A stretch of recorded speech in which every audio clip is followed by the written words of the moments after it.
it was a little rocky at first. Renee couldn't access it. I don't know if she can now, but even if she could, she couldn't hear me speaking under any circumstance. So we'll check And the we gotta hear blog. you. We gotta hear you. Lynn, did you have a chance to watch that what I sent you? Let's see. No, I did not. Okay. Okay. I'm fine. Let me Um, look here. I don't even know that. See, that's how I don't do it all because half the time I don't pay attention to what's on my phone. mhm. That's all right. It was I a don't talk that even I gave you. see. Oh my What? goodness. You don't see you? You said? The What you say? last thing I have from you is a picture of you sitting in the hospital. So, Oh my. No, I had sent you. I thought I did. The link of me on June the 8th. no. Um, Did you send it by email? I don't remember. The talk that Okay. I gave. Send it Um, again because we want that. I want to be able to play that. well, you would have to edit it. Well, or it starts. I come in around the 29th minute because it was actually a service at a facility. It was in Wayne, Pennsylvania. I was asked to do the message, and um, in fact, I thought I sent it to you at saying if you wanted to do this, blah, blah, blah, blah. Maybe I did send an email. I don't remember, or maybe I never hit the send button. I don't know. Anything is It's possible. okay, honey. It's How, okay. how do you want me to send it to you? Email, yeah. Email. Okay. Send it via email for sure. All right. So, good morning, everybody. We're here for Never Forget to Laugh. The story of Bill Thetford, personal recollections of Bill Thetford from the scribe of A Course in Miracles. And I'm here with my dear friend Sharon, along with a few other dear friends. And we're learning all about how Bill lived after the course, after he spent 7 years working on scribing, editing, whatever, this course, and finally gets it, up and running out on publication. And now he's kind of free.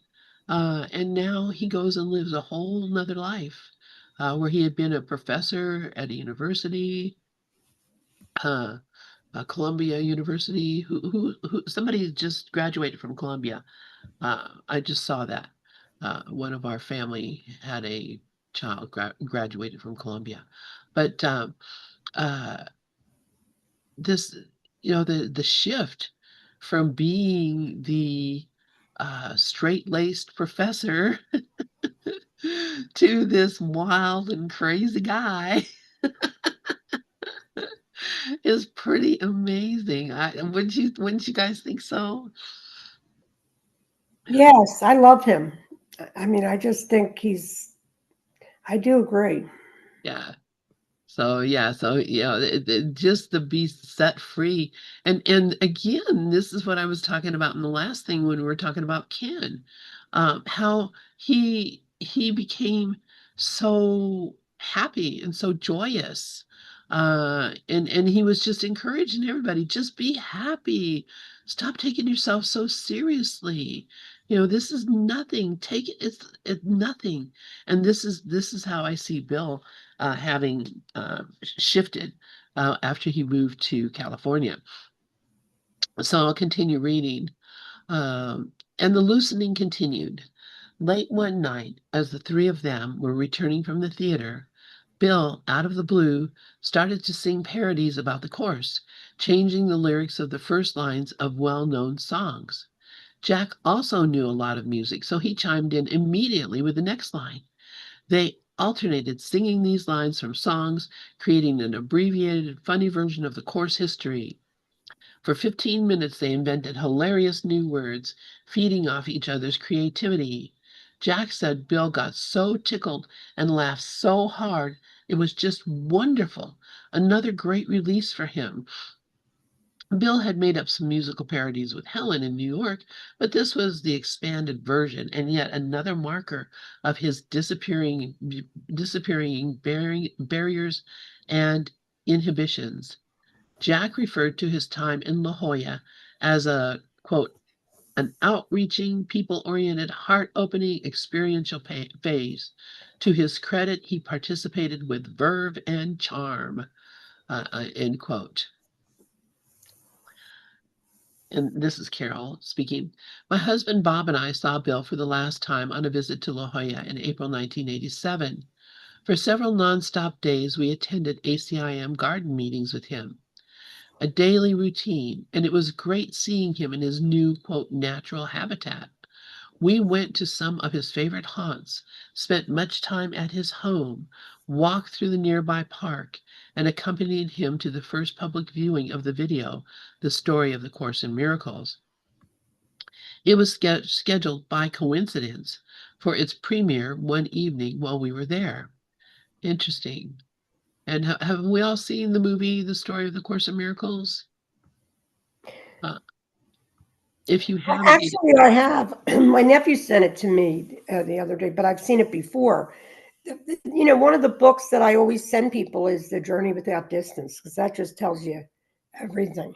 yeah, it's And no, beautiful. no, no, no to your question, Lynn. I would I keep thinking that if I did it was so many years ago, I don't even remember. I would have to see it again. It's pretty cool. It's got interesting musical accompaniment and everything. But we could probably watch it on here. I think it's on YouTube. So Okay, I'll look for it. yeah, let's check it out. Maybe we can watch it one of these blank times when we have open time or when somebody, doesn't feel like reading or something. Okay. So the story of A Course in Miracles, it was scheduled by coincidence for its premiere one evening while we were there. He was a bit nervous about everyone else watching him on film while he too watched, but it seemed a relatively minor issue. This this video documents the history of A Course in Miracles with Bill's firsthand narration and skillful use of pictures of Helen, including excerpts read from her diaries. It was an unexpected treat for Bob and me to observe Bill watching himself on screen. Afterward, he asked for feedback about several aspects of the production, and we assured him that both the video and his presentation were right on. It was a delight to be with him as he jumped another hurdle about being publicly noticed. I thought he had grown so much and was more casual, relaxed, and open than ever before. He was more expressive generally, and it seemed very happy. In the year following our visit, we spoke periodically on the phone, and I was deeply satisfied to know that all was right with his world and getting better all the time. And there's a lovely picture of our last time together in La Jolla. Man, she was gorgeous. These Judy Sketch, Carol Howe, all these women were so beautiful. Amazing. All right, so she still is gorgeous. So why am I saying that? In April 1988, when asked how he would like to celebrate his upcoming 65th birthday, Bill replied that he wanted absolutely nothing, no party. He was still a little shy about people focusing attention on him. The garden group paid no attention and had one anyway. On short notice, word of this momentous birthday celebration spread, and around 70 people bearing covered dishes and cakes decorated all sorts of ways, several sporting Course in Miracles cover, showed up to honor him. Can you imagine that? Cakes with Course cover on it? Oh my goodness, how cool that must have been. He received meaningful gifts from the Foundation for Inner Peace. Judy Whitson had assembled sections from all the foreign translations then in progress and put them in a black thesis binder identical to those that held the early typescripts of A Course in Miracles. In Oh, addition, hi, honey. Judy created a large scrapbook. I'm good. I'm in the group until later. Sharon, can you mute yourself, please? Yeah. Thank you. All right. Let's see. In addition, Judy created a large scrapbook filled with cards, greetings, and photos from his friends. These displays of affection meant so much to him, and he was touched and thrilled by the scrapbook, also a bit embarrassed and overwhelmed, rather than underwhelmed, as he liked to joke. Oh man, I wonder where that scrapbook is now. I bet it's at the foundation. All right, someone suggested that Bill circle the garden and allow each person to express gratitude for his presence and for bringing A Course in Miracles into being. Jack reminisced. Well, there was no way he would have allowed it before that day, because he would have disappeared. He would not have put up with it. So the first person really poured out his heart. Billy, thank you for this and this and this. Billy reached over and just melted him in a hug that lasted for at least a minute, just pulled him into him and held him silently. Then he went to the next person, and we spent the day doing this, each person acknowledging him fully. He put up with it, and he gave a 1 minute or longer hug to everyone. Wow, wow, wow, wow. It's like a blessing. It's like, I do that oneness blessing. That's how we do. We go around in a circle and we just give everybody a blessing. It's so beautiful. This is just what this seems like. So Carol continues. When it was Jack's turn, he joked with him, as it was their custom, and put a large crown of blown-up balloons on Bill's head, calling him the Crown Prince of A Course in Miracles. Remarkably, he surrendered to it. And so he could accept this rather foolish and bizarre-looking crown. And he laughed, smiled, and said again, I'm too old not to be flexible. And this was his great lesson. And always the great punster, he often said later, I am Flexi-Bill. Wow. That name derived from a song written by Billy McGuire entitled Flexibility. And he later confided that he had the fullest experience of love beyond anything he had ever allowed himself with anybody on this planet. He felt completely loved. He would not have accepted that before this time in his life. He would not have understood it, but he finally got it. So does anybody have any comments or anybody want to read? I'm loving this. This is great. I would need to wash my hands. I'm still eating, so. Oh, okay. Yeah, I'm loving it too. Just so sweet. All right, let's see if I can spread this up a little bit. Okay. Flexibility. Okay. And he understood it, but he got it. He finally got it. Yes. This is so good. This is so good. All right. In response to Bill's joyful pronouncement about his flexibility, Whitson wrote, I believe he was saying that he had finally torn down the psychological boundaries by which he had defined himself for a lifetime. In so doing, he had forgiven himself for all the judgments with which he had imprisoned his closest friends and colleagues in his own perceptions. It was as if he had finally liberated himself from the crisis of his long journey of self-definition. Finally, he was free. When I asked Jack about Bill's evolution once he moved to Loyola, he replied, as far as I could see, Bill had full spiritual depth the day I met him, and that did not change. His social skills, his relaxing, his ease with others changed considerably, even dramatically after he moved to San Diego, becoming part and parcel of the wild group we had down there. He really felt at home. When he was up in the Bay Area, they called him Dr. Bill. Who the hell wants to be a Dr. Bill anyway?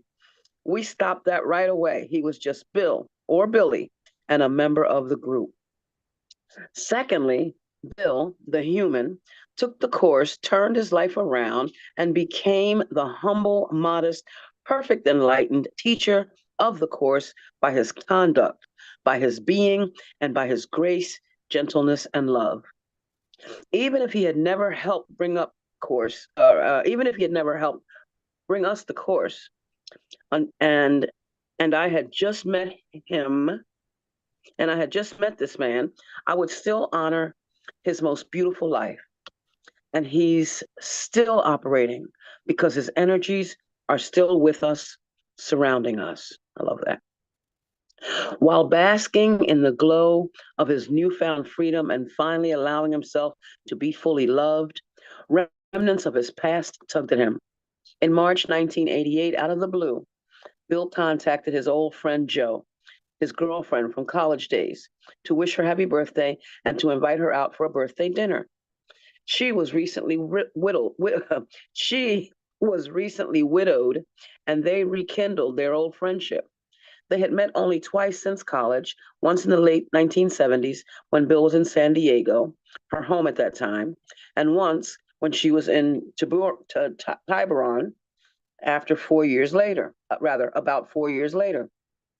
According to Joe, they had a truly marvelous time and got together several times during the following 3 months period. In midsummer, with an extended business trip to New Zealand coming up, Joe had to make arrangements for her rental property out in the desert while she was gone.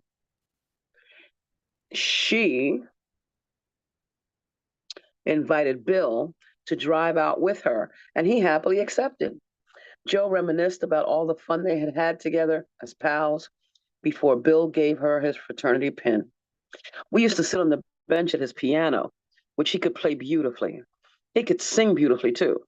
We used to sing things like Danny Boy and the Desert Song. Was that Desert? Desert Song. Desert. So it was funny Pretty some sure 50 it's years. desert. Desert. I never know if it's one S or two S. I get that one. I do it all the time. So it was funny some 50 years later when we were driving up to the desert and he broke out in this song and we sang together.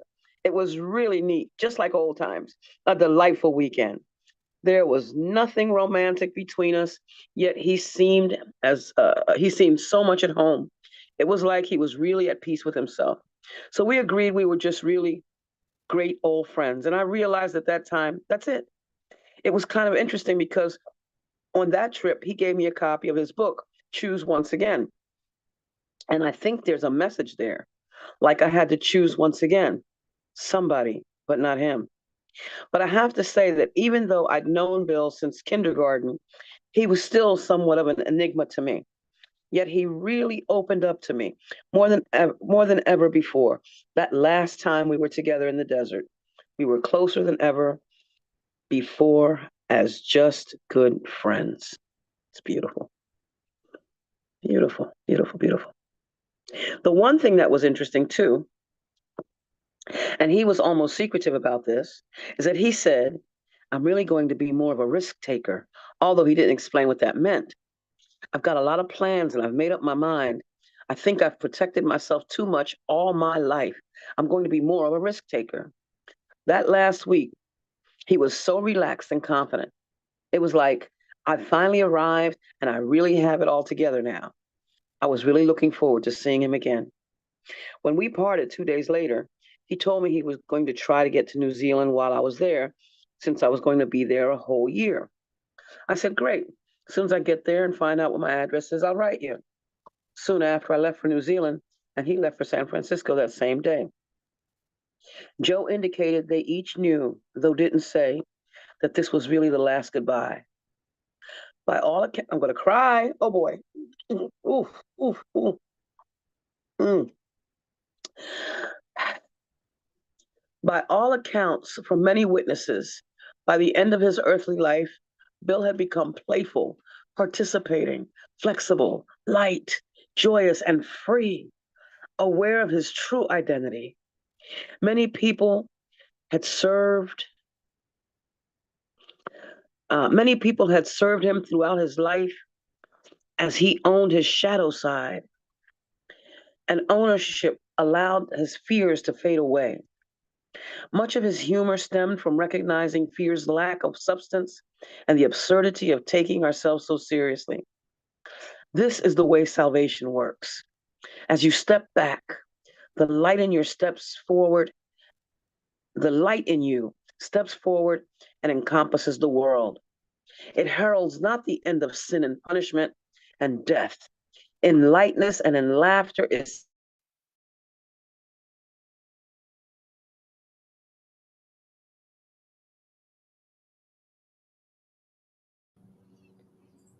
Hey guys, can you hear me? I'm sorry, Zoom, I can't hear. No, we lost Zoma. Zoma, did you drop your mic? Bill became aware that he no longer needed to escape from anyone or anything, but could simply set aside any upset as a nightmare without appeal. He chose to not be imprisoned. He chose to not be imprisoned. In all ways, large and small, his loving presence eclipsed his fearful, self-serving thoughts.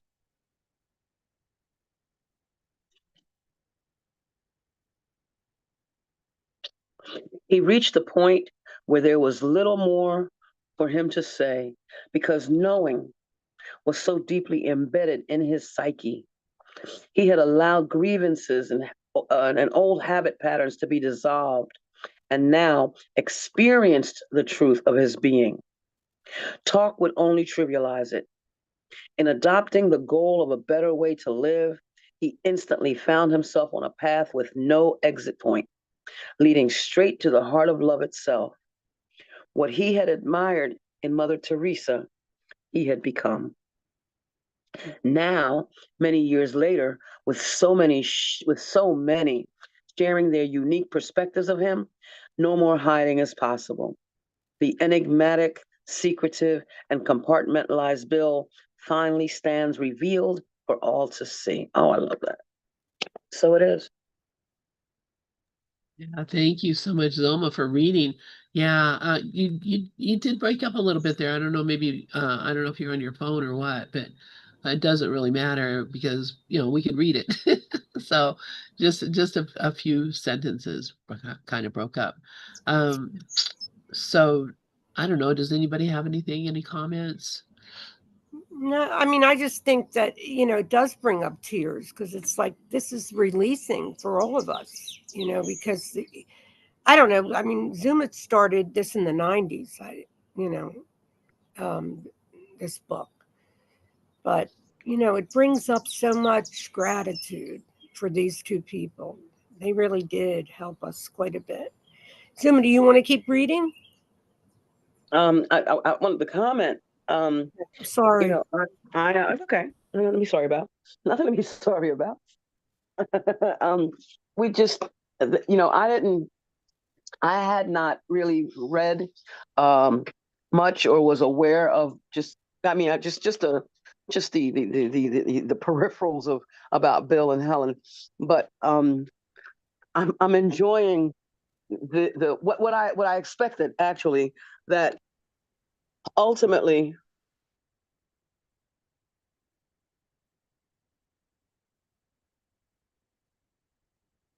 Linda, you see she dropped off again? Yeah.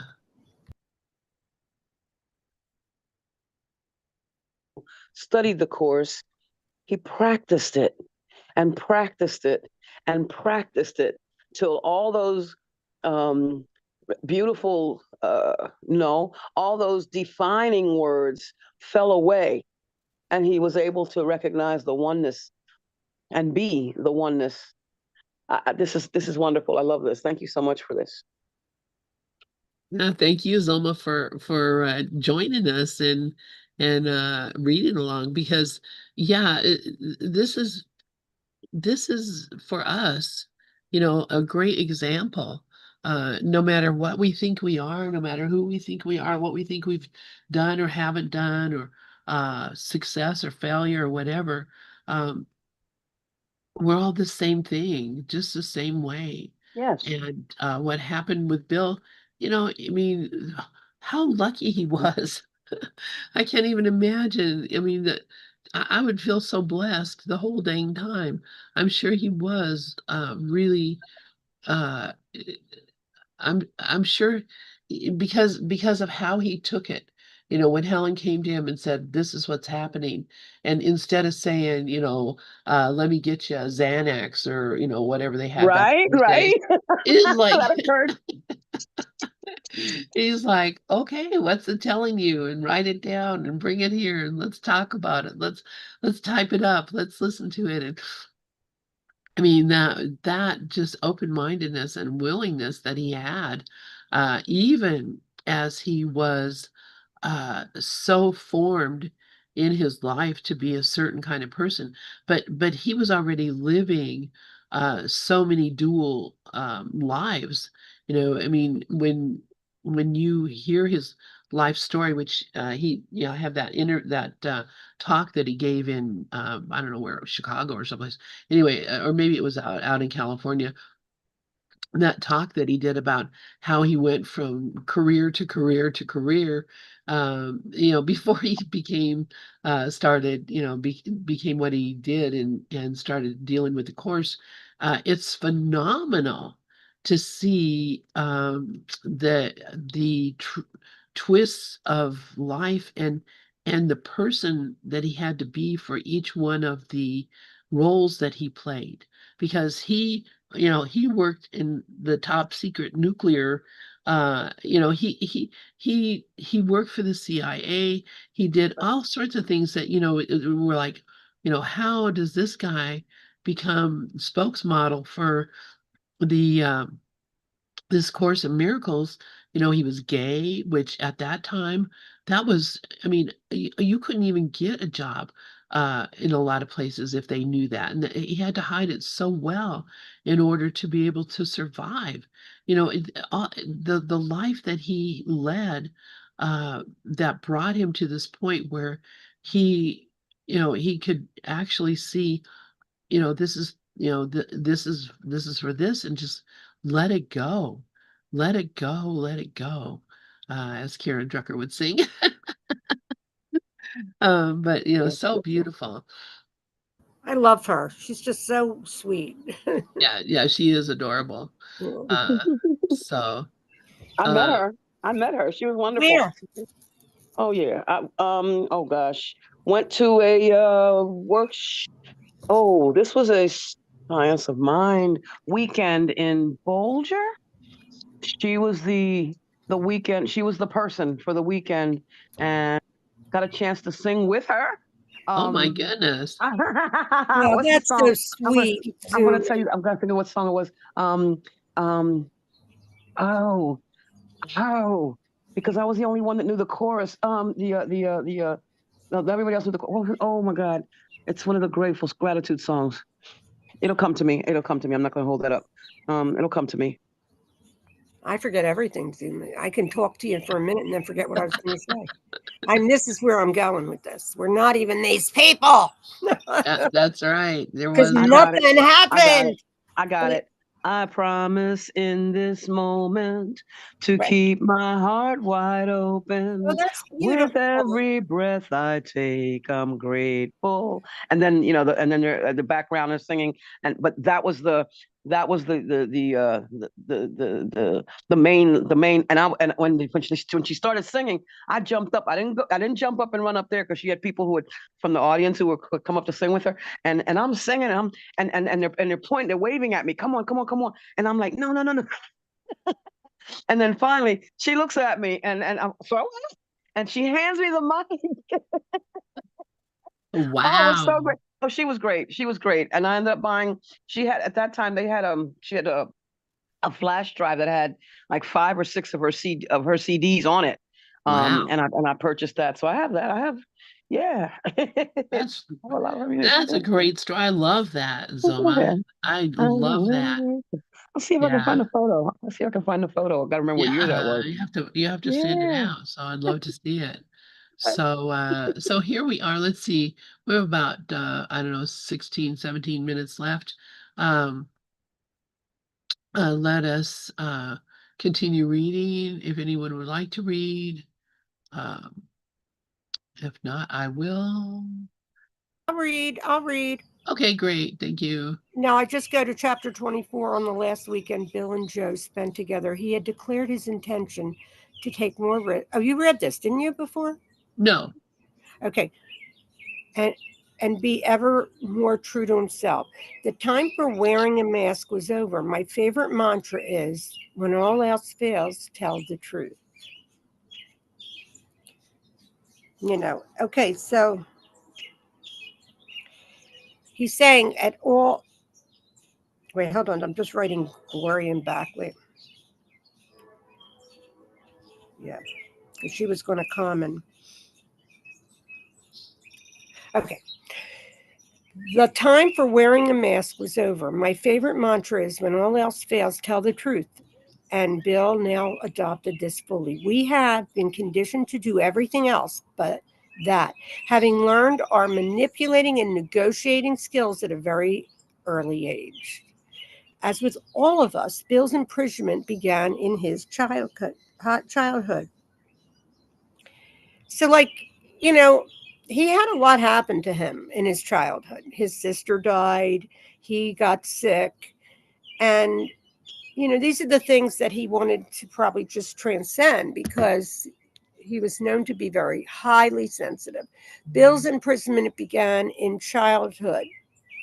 I can't believe it. I was actually writing my thing was on. It's like a teleprompter that was, you know, I don't know. Anyway, the whole point is, what's the highest thing spiritually that you can have? Knowing nothing. That's the whole. And I would have done really good in my life in my elementary school years because I knew nothing. And I mean that. When the teacher would talk, I couldn't hear her, I couldn't process. So it was just kind of funny because back in those days, I don't know that it was funny, but it did scare me when I had kids that people were going to yell. In the 60s and late 50s when I went to school, because I was 4 when I went to school, and they had the A and B thing then, so I was much too young and had gone through too much too. But the thing that I see in Bill is that's really all of us. We get our beliefs, they say, from birth to 7, and so our stuff is coming up sometimes, especially the deeper hidden stuff. It just comes up slowly, very slowly. We have been conditioned to do everything else but that, having learned our manipulate. We had to manipulate. We were in trouble all the time, at least I was. As with all of us, Bill's imprisonment began in childhood. With each grievance he collected, another imaginary bar was in store, creating the subjective experience of an unshared, lonely prison. But with each choice to change his mind, a bar vanished, and he felt more powerful, integrated, secure, confident, and able to access his inborn wisdom. He was in charge of the prison doors and could use his talents to gain his freedom. Abilities must be developed before you can use them. This is not true of anything that God created, but it is the kindest solution possible for what you made. In an impossible situation, you can develop your abilities to the point where they can get you out of it. You have a guide to how to develop them, but you have no commander except yourself. This leaves you in charge of the kingdom with both a guide to find it and a means to keep it. You have a model to follow who will strengthen your command and never detract from it in any way. You therefore return the central place in your imagined enslavement, which in itself demonstrates that you are not enslaved. And who would know that? Like there's just so much.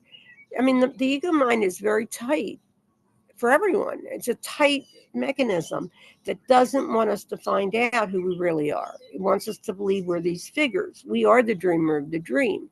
But the dream is ephemeral. It's not even there. It just comes and goes. And the whole point here is that the only thing that ever hurts us, the only thing, is grievances. Grievances hide the light of the world. And, that's another thing that, for me, this book has been, you know, just a slow process. Bill was always forthright about needing to help with wanting to forgive. Lukewarm to the idea at first, he developed a zeal for leaving no grievance. Look at this. He took it. See, I do Dietrich's work, which are you doing that tonight, Lynn? Dietrich's work?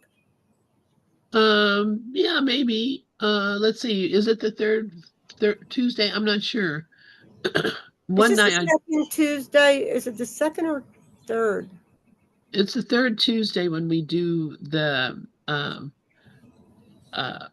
I think, or the last Tuesday. I'm not sure. I'll ask Florian.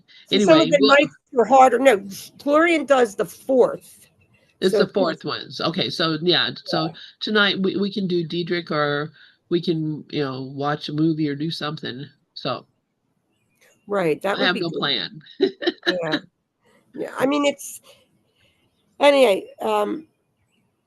Okay, so it says lukewarm to the idea at first. He developed a zeal for leaving no. Now look at that. No grievances unaddressed. Where I have actually had grievances. And the thing about Diedrich and what helped me last week were those 6 steps to just look and realize that we made the whole thing up and there's nobody out there. So you want to go to the next page? When he recognized that his own ego thoughts enslaved him, his final biggest risk was deciding to let them all go. Okay.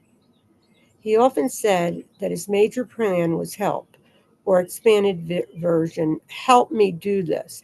It was no more specific than that regarding either the subject object of his prayer. The Luckett said that occasionally what they shared while they shared a home with Bill, they could hear him earnestly praying, help me do this. His deepest desire was to completely forgive everyone and everything.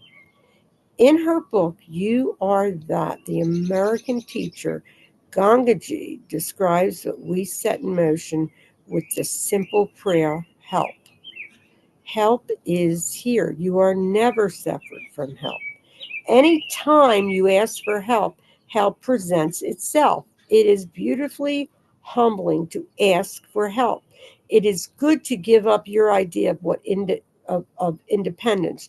Just say, please help, and you will see instantly that every enlightened being in every realm, known and unknown, from all the dimensions, charted and uncharted, is immediately supporting, helping, reminding, pushing, pulling, embracing, holding, shaking, or doing whatever is needed. Your plea for help cuts through all the past arrogance. You are helped immediately because you are calling to the truth of yourself. So this is coming up on memory. Like when I started the course, um, I realized that I could ask for a miracle, and the miracles were coming. And what is the miracle? Well, it's just the flash of the holy instant. So it's kind of like forget they call it a glimpse. It's just a glimpse. But again, the doubter was so huge in this mind that it took a while for me to, where I'm at now is like, and I kind of feel like I want to get. I don't kind of feel I want to look at these grievances that I'm still carrying from the past and just slowly but surely get them all done, just as Bill and I know all of you want that too, because it's grievances that's the problem. Asking for help. Absolutely, that's true. That is absolutely true. And I think that, that's the reason that we're doing this work we're doing now, because a lot of people, they think they're, growing up on the spiritual path, but they're not really looking at the grievances that they're still holding from when they were like 2 years old. Right. The grievances Well, that they were for me, holding. they came up later in this process. They came up a couple of months ago, like the very early childhood stuff. So I didn't, whatever comes up is for you, but it That's didn't. right. It didn't come up until it came up. But Exactly. I carried like I had no idea that I even had anger when I was in my 20s or even when I was younger, because I was terrified of my anger because of the people in my life that seemed to rage, and I was scared of my own rage. So, it's so important to get honest with Jesus because he knows that we don't want to be, we want to be in truth, but there is a part of us that, hell no, it's saying, I don't want this. I'll give you more food so you'll be happy. I'll get you that house. I'll get you this. But the ego mind does not want us to let go. So we have to always be aware of that. For several years, he had occasional incidents of a trial. Wait. You Oh, did um uh, go back to A Course in Miracles echoes this. Oh, see, this is, okay. Okay, Everyone you're fine. has entered darkness, yet no one has entered it alone, for he has come with heaven's help within him, ready to lead him out of darkness into the light at any time. The time he chooses can be any time, for help is there, awaiting but his choice. And when he chooses to avail himself of what is given him, then will he see each situation that he thought before was a means to justify his anger turned to an event which justifies his love. He will hear plainly that the calls to war he heard before are really calls to peace. And that's just the whole course. It's love or a call for love. And that's what the attraction for most of us was. Because, I mean, we could say, well, how could that be love? Look what they're doing. Well, that is the play. And what is that play here for? To bring up all the stuff that we held grievances on. So in February 1988, Bill experienced some bronchial difficulty, which required postponing a planned trip to Tiburon. For several years, he had occasional incidents of atrial fibrillation and rhythm. I can't say it. You want to say that? AFib, just an arrhythmia. Yeah, I can't. Tongue twister of the heart, not uncommon in older people, but more dangerous for him as his heart had been compromised by the rheumatic fever he developed as a child. Throughout his adult life, he had irregular heartbeat episodes that he basically ignored. He was very casual about body related issues, except for the carotid artery blockage in 1981, which demanded attention and ultimately two surgeries. Jack noted Bill's flu like symptoms and, aware of his chronic heart condition, asked if his affairs were in order or if he would like help with his will or other related paperwork. Bill thanked him and laughed, reassuring him, don't worry, it's all done. And by the way, when my time comes, I'm going to Judy. Judy's in charge and will know what to do. Jack commented about his health. After his near fatal heart attack in 1981, Bill was always aware that the angel of death was on his left shoulder. He had a constant heart fibrillations. We took him to the emergency room at Scripps Hospital more than once for fibrillations. He was having some signs that his work was done. He did not make a big thing of this publicly, but he knew his life was in danger at all times. This was one reason he asked Lael and me to live with him. He wanted others around if help was needed. He strove to live fully and experience all he could before he left. He was very brave. Although many were completely surprised at Bill's passing, others were apparently prescient too close to the end. Driving around a bend in the road in April, his next to last trip to Tiburon, Diane, well, you know who she is. Sir, I can't say her name either. Serencioni. Serencioni was surprised to see Bill standing there. He smiled. She stopped the car and got out to visit with him. When I first saw him, I had this strange feeling it was wonderful to see him there, but in a very special way. As I got in the car, at the end of our conversation, he leaned through. Okay, wait a minute. As I got in the car, at the end of the conversation, he leaned through the window and gave me another hug. I pulled away slowly, looking in the mirror as he stood there watching the car. I was amazed to find myself thinking very consciously, if this is the last time I ever see Bill, that will be okay. I felt so good, totally fulfilled. And when I heard that he had died, that picture of him looking at me through the window, accompanied by that strange thought immediately flashed through his mind. All right, who wants to take over? Pat Hopkins. I think our time is just about up. Oh, it Uh, is. It is up. Yes. So we go to the and next thing. so yeah, so what I'm going to do is I'm going to stop the share. I'm going